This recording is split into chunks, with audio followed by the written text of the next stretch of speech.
next question is from James. My name's James, and I'm an English teacher from the UK. Over the last week or so, I've torn down all of my classroom posters, displays, wall art, and recycled them and put them into the bin. And all of my students, who are teenagers, have been walking into my room saying, "It looks so boring. It's really depressing now. Just the walls are grey, and there's no spark or there's no personality in here." And I've tried to explain the idea of minimalism and visual clutter and distractions, but they just think it's quite boring. And I was wondering if you had any tips or advice on what I can say to them. Well, of course, our judgment is a mirror of our own preferences. And so, yeah, maybe it is boring to them. And you're always going to be boring to somebody. And that's okay. I don't mind if you're bored by me. I'm not going to drag you into my boredom. I'm not going to ask you to also be bored with me. And yet, if I did everything that I want to do in order to appease someone else, to pacify their boredom, to make sure they aren't bored, Ryan, it seems to me that as an extrovert, I know this is something with you, you are an entertainer of people. Even when you're not on a stage somewhere, you become the life of the party.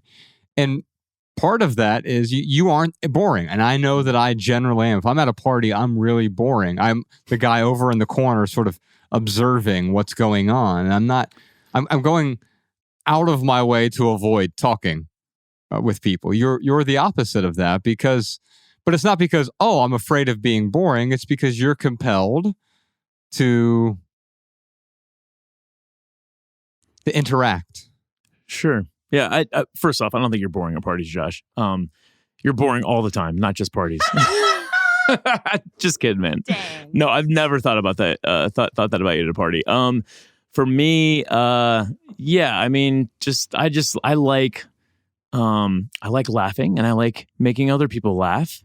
And that's just kind of ingrained in me. But with James here, man, if someone came to me and said, "Oh, this room in your house looks empty," and if I said to them, "Well, it's because I'm a minimalist," that doesn't really open up a conversation. So James, I'm not telling you what you should or shouldn't say to people, but if someone comes to you and says, "Oh, this is really boring," then what you can do is explain to them why for you it's not boring.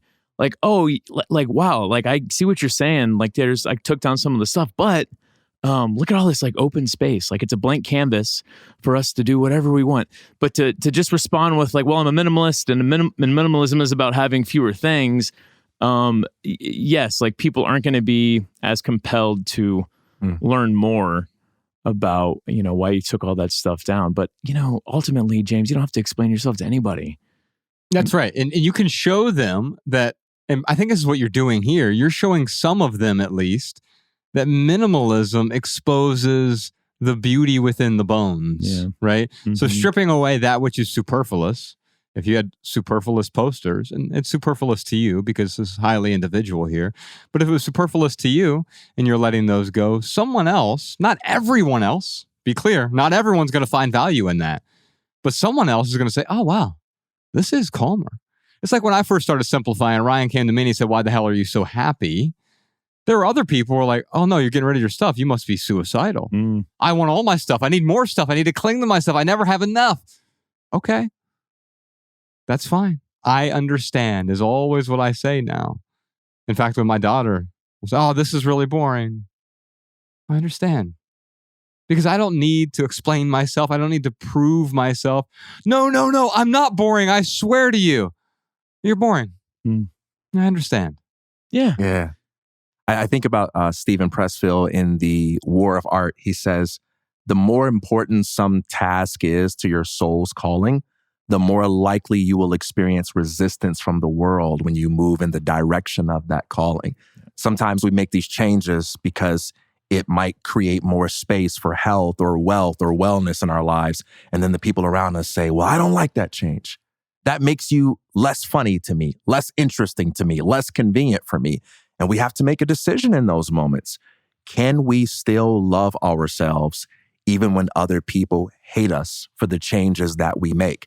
And sometimes if we can say yes to that, then we find that the people that initially hate us might come around and warm up and say, I'm glad you stuck to it. I'm glad you stayed true to yourself. Or sometimes those people may fade away. And that too can be a good thing, because it's not really a loss if the people that are falling away from you are people that were holding you back from being true to yourself.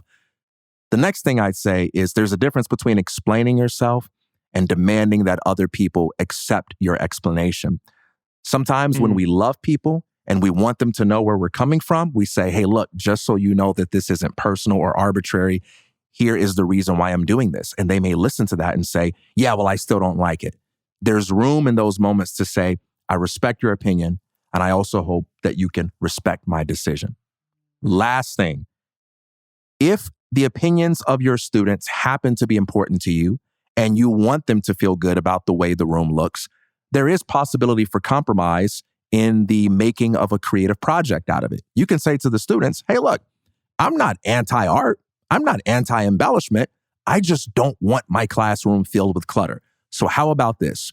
We can put up 2 pictures, only 2, but as a class, we're going to decide what 2 pictures represent the spirit and energy of this group. And then you can get them involved and they can have a say on what the class looks like within the boundaries that you establish for what's aesthetically pleasing to you. That could create a win-win scenario. Just a possibility.